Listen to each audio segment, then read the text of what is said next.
So right now we are going to be sewing our boubou. I'm going ahead to cut this organza. I had 1.5 yards of organza, so I cut it 6 inches in width. So the length is just the length of the 1.5 yard that I have. So I'll go ahead to join it together and see what design I can use it to add up to our boubou if needed, if need be. So this is I've got this jersey bias tape, and I've got this normal bias tape here. So I'm thinking about using this normal one to turn the edges round, right round, all the edges right round till this end here. Then I've gone ahead again. This is the facing that we cut out for the front and the back neckline, you know. So I put a light interfacing to just give it a little bit of stability.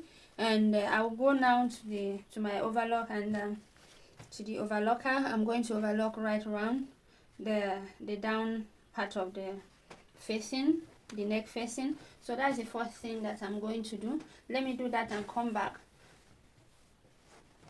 so we can proceed.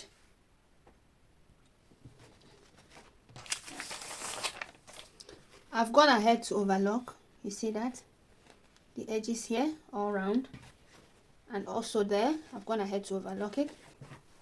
So right now this is the midpoint of the neck, and you make sure you indicate your front and the back of your fabric. So right now this is the front neckline of my fabric. You take your facing, one of the facing, so you place it. For me, I like to also use my hemming gum so that it will relax well for me.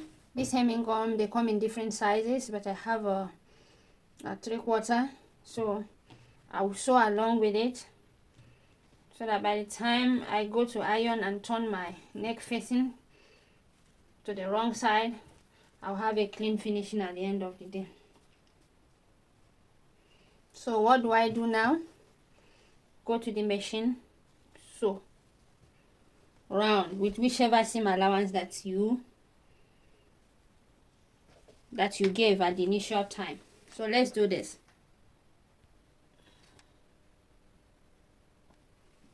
So right here on the machine, you sew with whichever seam allowance that you have. You can see I place my hemming gum, place it there.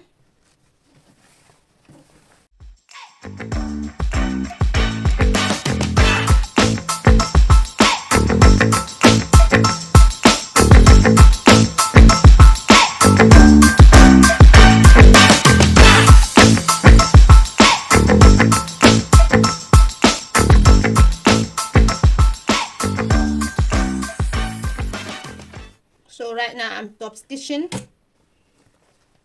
Pull the seam allowance towards the facing.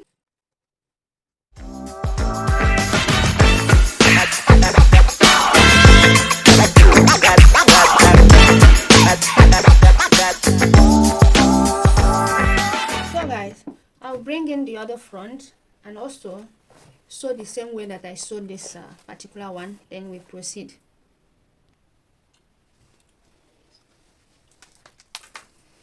I'm done joining the facing right now. This is the front, you can see. I went ahead to use the hemming gum to iron down the front facing, as you can see. So this is the right side. Let me turn it.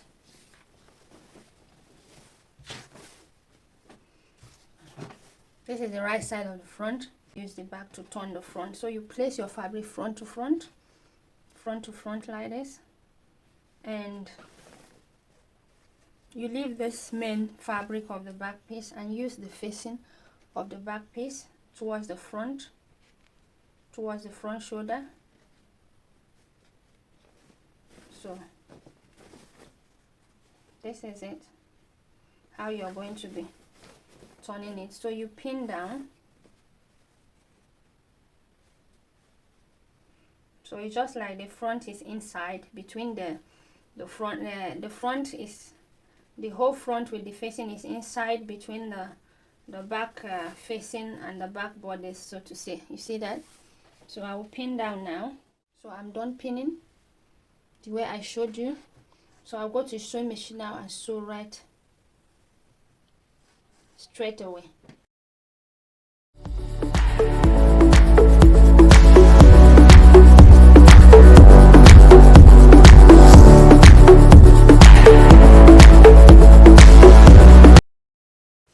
This is what we have. So I'll go ahead now to sew the other shoulder. Same way, the same thing I did to this other side. I'm going to do it to this shoulder. Then we go to the table and move over to the next stage. So I've gone ahead to join the shoulders, both shoulders, and I've given it a good press. I've not overlocked yet, which I'll do. I just wanted to show you. I haven't put my hemming gum here on this facing because I want to overlock it and I want to be able to open it and give it a, you know, to overlock it smoothly. So that is it, all about this. I'll go first overlock the shoulders and come in with my bias tape and use it round, right round on this scallop that we made. I'll use it right down, straight down to the knee area, and I'll do the same to this side, to this other side, straight down to this knee area where we'll be joining our flare at that down part. So guys, there's nothing too hard here, super easy. Anyone can do this. So that's what I'm going to do now. And for this bias that I'm going to be joining now, I want this bias to be visible on my fabric. So I will start, let me take it off. I will start joining from the wrong side. I'll start joining from the wrong side. Then after which I'll flip it over to the right side, and it will be showing at the right side, like so. I want it to show. If you don't want it to show, start joining from the right side. You start joining from the right side, so by the time you flip it in, your bias will go in. Nothing is going to show. Yeah, that is it. I wouldn't, anyways, if you have enough lining, you can also use lining on this, but I don't think it's necessary, so to say, for boo-boo. I don't think so. But you can give it a try and see how it comes out. Yeah, for something you do, maybe you want to sell it, I don't think that would be too much of cost. But if you're doing it to yourself, if you're doing it for yourself, you can use a full lining to line it if you don't know how to go about it with bias. So that is it. Let me go now and overlock the shoulders. Then I'll use my bias to run this area, and you'll be very careful. It's scallop edges, so you won't miss the thread along the line. You'll be very careful to do that. So guys, let me do all that and come back to the table right away. I made a break, so I had to do one or two things. So I quickly stopped to show you how far I've gone before we continue. So this is what I mean. You see the bias tape, and this bias tape is showing at the right side of the fabric. This is my right side of the fabric, and this is the wrong side of the fabric. You see that? So I wanted it to show at the right side of the fabric, and since I wanted to show at the right side of my fabric, that's why I started sewing from the wrong side. This is what I mean. I left this side because I wanted to use it to explain to you, so you won't get lost along the line. This is the wrong side of the boo-boo that we are making. You can see the shoulder joining. This is the wrong side. Then you place your bias tape. You see that? You place it.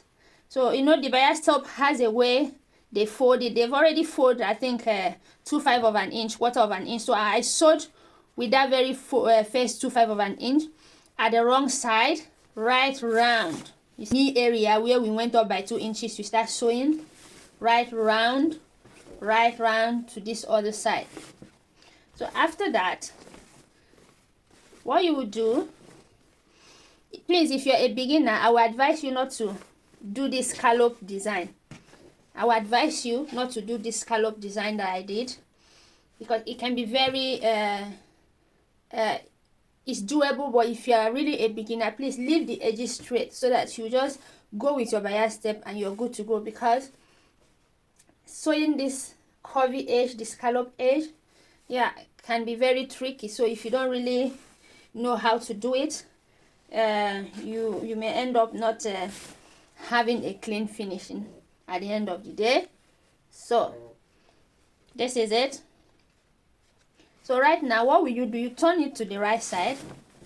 After sewing, you turn it to the right side like this. So when you turn it to the right side, you fold it in. For me, I went ahead to fold it a little bit more in. And please make sure that you leave a little bit of your fabric to come in with the bias. You can see, leave a little bit of your fabric to come in with the bias. Don't push the bias to the edge, because if you do that, when you wash it, your bias will start showing at the wrong side of your fabric. So you just push it in very well and make sure that a little of your fabric is in. Then I just decided to fold my bias a little bit in because I didn't want it to be too wide, so to say. So at the end of the day, you come up with something like this, and you sew very close. You sew very close to this edge here. Very, very close to this edge here. You see that? And that's how you're going to be sewing it straight down. But before you do this, you take your scissors and